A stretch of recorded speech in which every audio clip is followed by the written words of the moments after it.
and it was saying just what that said about the. Let me scroll through it right quick, where it talked about the invasion of privacy. Right. Because whenever you gave the unauthorized uses, it says this article I'm reading, legal article, it says there are two distinct legal claims that potentially apply to unauthorized uses. One is invasion of privacy through misappropriation of name and likeness. That's what he's hanging on right now. Right. And then two, violation of the right of publicity. So that's a person. The right of publicity is the right of a person to control or make money from the commercial use of his or her identity. So, which will both fall under the privacy tort number one. Both of those right. sound like number one, right? Right. So this is how they gonna narrow. If she got a good attorney, she can just narrow her argument and talk about just the invasion of privacy through misappropriation and name and likeness. And from that, there are elements. You already know about elements. So whatever the cause of actions is that you choose to use, you have to meet certain elements. So if you had 1, 2, 3, 4, 5 elements, say if you have 4 elements in order to meet a particular cause of action, if you got 3 elements, you're gonna lose. You have to have all 4. Basically, you're all right or you're wrong, in other words. Pretty much. Yep. So for what? So if her attorney come in and say, we're suing you for the unlawful use of her name and likeness, right? Right. So those elements is use of protected attribute, 1, for exploratory, to exploit the purpose, that's to make money off of, 2, and without consent, 3. Based on what you saying under a negligence cause of action, you saying that she gave consent because it was implied based on her actions. You know what I'm saying? Her actions implied that she wanted to proceed when Mr. Samuel said, somebody said, can you see me? So therefore, and he said, yes. So therefore he's that's like consent to what they're saying. But you and I both know, right? Under whenever your name and likeness, that's almost like a copyright. So to me, they giving a person, a living, breathing person, a right to the copyright of their image without having to file one. You got to file a copyright of an image if you write a book, or if you come up with a name, something that you create or generate from your mind or your brain. So and with a photo, I didn't mean to cut you off, but I was gonna say with a photo is basically you originated the photo, therefore that photo is your copyright because the origination of the image is yours. Right. So that's what we was talking about in private. I ain't gonna go into it too deep. Remember, we was talking about how we gonna do our the waiver statement. Right? Yeah. Actually, and then the one that I had said one word and versus the one that you had. So we ain't gonna go into it now, but you're gonna understand what I'm saying. So whenever her likeness is your body, you know what I'm saying? That's your image. So if anybody take your image and just like on his show, he's taking her image. So you would have to say, well, to support what you're saying, well, does he always have people images when he's talking to them on either Disagreeable Friday or any other day? Like what percentage of, this is probably what they're gonna go into, depends on what route they take their case. Like how often does he have people images on his show? So they'll probably go through all of his posts, stuff that he posts, right? And then the stuff that he posts, they're gonna see whenever he talking to people that could kind of hurt their feelings or something like that. How many times does he have those people images on his post? Public whereas display. When people look at his channel, view his channel, they see him talking to that person. You know what I'm saying? So what percentage of time does he always do that, or does he do it sometimes, or did he just do it just to her? So that's a would great be one question. You know what I'm saying? But go ahead. No, I was gonna say, because he have done it in the past. Now I'm not aware of how often, and the reason why I must say that is because normally when I listen to a show, right, normally I am I'm at the gym or something, so I'm actually working out. I don't have time to look, but I'm listening. Right. You know what I'm saying? But I have seen images before of other women. Now percentage, I don't know. Now the other women that he have on there, is he having the type of conversation that he was having with her, like a disagreeable, you know what I'm saying, would not want to embarrass him, but ended up embarrassing? Yeah, it was an advice type of thing. Same thing that she asked for.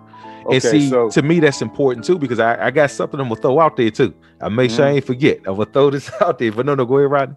Go ahead, throw it out there. Because go ahead. All right, because see, I wanted to go back, because remember, and I'm not gonna play it again, right? But remember, I played that part, I want to say maybe 3 times. I know I played it twice, where Kevin Samuels said that, in quotes, right? In quotes, this is a teaching lesson. He said, I'm gonna give you the advice that you're looking for, but this is a teaching lesson. And she said, in quotes, okay. Remember, I'm saying that to me, that is a verbal implied contract, right? Right. So right here, this is what I said earlier. I said I want to go back, and I'm glad it just popped in my brain again. I want to go back and read this definition again. It says an implied contract is an agreement which is found to exist based on the circumstances which to deny a contract will be unfair and or result in unjust enrichment to one of the parties. So where I'm getting at is this. I've heard Kevin Samuels on that broadcast say probably about 3 times that, ma'am, you need to just schedule a session. He really wanted to do it in private rather than to do it on the air, but he did it. He made her offer because that's what she wanted. She was demanding of this, right? So he made her offer and she accepted. So right there was a contract. So where I'm getting at is that Kevin provided a service for her on the air. He actually gave her a session live on the air that normally she would have paid for, right? So in my opinion, now I'm just alleging this, of course, this is something that him and his attorney would have to raise, but I'm saying that she got her advice on the air and he got paid with views. That's what I'm saying. That sounds like it's a term I'm looking for, but basically it sounds like both parties were fairly compensated. Right. So let's just pretend that I'm on her side of the fence, and then you just as the attorney brought that argument up. Right. Now, you and I both know through you want to explain what some of the maxims of laws are? Like a maxim. Like, what is a maxim of law? Is that it's an authority, right, that can be used in court. It's like a Correct. law. It's a maxim. It's like a tradition. Right. It's like a saying. It's like a saying, but these are sayings. Maxims of laws are sayings that they pretty much use as authority in court. Google that joint right quick. Okay. Define legal maxim. Let's see what pops up. Now it's Wikipedia. Let me use something that I really don't like to use Wikipedia, just because it's not a accredited source. You know what I mean? You can't use it in an educational institution as well as court. So I really don't like to use it, although they do give you a good background on stuff sometimes. Right here. And one thing about Wikipedia, Wikipedia could be good, because although what you said is true, if you go to the bottom of Wikipedia sites, they do cite sources, references. That's true. Sites, so therefore you can do your personal research to really define what's really going on. Right. That's true. That is true. Go ahead. Right here it says maxim. It says a broad statement of principle, the truth and reasonableness of which are self-evident. So it says a rule of equity, which means fairness, the system of justice that complements the common law. Common law would be case law for those who don't know. Judge-made law, common law. Yeah. So back to what I was saying. Now, even though he went through all that, gave her chances. She agreed. She was dressed up, got her head done, face done, everything done. Now, implied consent. Right. No, I said implied consent, right? Implied consent, right? But you and I both know, and I don't know which maximum, I should have brought it up, but it just came to my mind, that it's the maximum law that says you can never waive your rights. You can't you can't waive and sign you can't imply your rights away. You know, and her right to her God-given image, you can't waive that joint. You know what I'm saying? Hold up. Hey, Rodney, we're gonna have to pull up. We're gonna have to find that maximum, all right? Because I want to challenge that for a second. Now, a right, like a right in this country is the right to vote. Now, we all have the right to vote under the 15th Amendment. Now, you got a lot of our people right now. This is a whole nother topic for a whole nother day that think that our right to vote comes under the 1965 Voting Rights Act, where you're sadly mistaken. And I'm gonna prove this to you all. Your right to vote is protected under the 15th Amendment. Now, what I was gonna say is that's a right to vote, but at any time you can waive it. How can you waive it? Well, you could be registered to vote and just don't vote. That's one way to waive it. But then you can also write them a letter. Matter of fact, I think they have a form you can fill out where you would be removed from the voter rolls. So isn't that waiving the right? Yeah, but what you just said was you wrote something down and sent it to him. Where did she do that? Good point. Right. Yeah, right. No, that's a good point. So that's why it needs to be a waiver. That's why it needs to be a waiver. You get that? Yeah. It needs to be a waiver because that her likeness, right? Yeah. Her likeness. There's no paperwork for that. Right. You know what I'm saying? You don't have to file nothing with the Patent and Trademark Office for your likeness. You don't have to sign that. Right. That's why whenever a movie star, a movie is being shot, and one of those extras that's not an extra pop up in the scene by accident, they hurry up and go to that person that they identified inside that movie screen that wasn't part of the extras or wasn't part of the paid cast, and they rush a waiver to them. Right. So even though that person ain't saying nothing, it just happened to just be caught, a glimpse. You know, a glimpse of you got caught inside their production. So whenever that glimpse got caught, right, in the production, they have to go find them.